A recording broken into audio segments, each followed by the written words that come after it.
Well, folks, it's been a while since I put a video up, and a lot of reasons, mostly kids, ball, family stuff. But I have acquired a few new toys that I've got captured in the frame here. The first I'd like to talk to you about is the Shopsmith over here.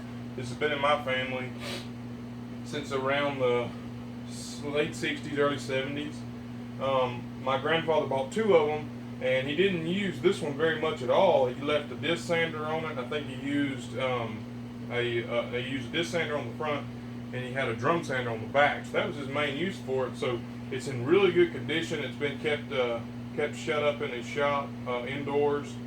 Not a lot of surface rust. I don't have to do a lot. And I don't know if you can see, but down at the bottom, the gray tub is just full of tools, attachments and stuff for it. I mainly look to use it for hollow chisel mortising maybe, but more so what I've got set up here for now is to drill holes for dowels and get the consistent thickness. And I also throw a dado blade in there every now and then so it'd be easier. I don't have to mess with my table saw. And I plan on building a box joint jig just for this table, just to see how that would work out. And then I got this not too long ago from an elderly gentleman. Went down to his house about an hour away with my girls, and he's a widow man, has his own farm and shop, and has a lot of these industrial type machines there. And he was just so ecstatic to see us. It really was just an amazing time because I got to spend time with this elderly man that doesn't get a lot of company, and he just took to my little girls. He gave me this joiner, and this is a Rockwell from the 60s, 8-inch joiner, heavy as all get out.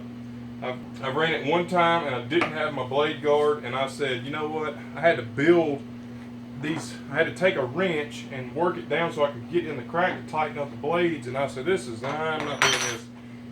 So I built the blade guard, and I'm fixing to run it for the first time with the blade guard, with actually a piece of this cedar that if you watch my other videos, you've seen me mill up with my chainsaw mill. So I mean, it's rough.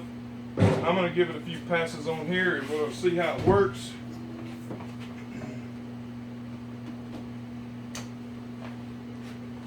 Wish me luck.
Wow.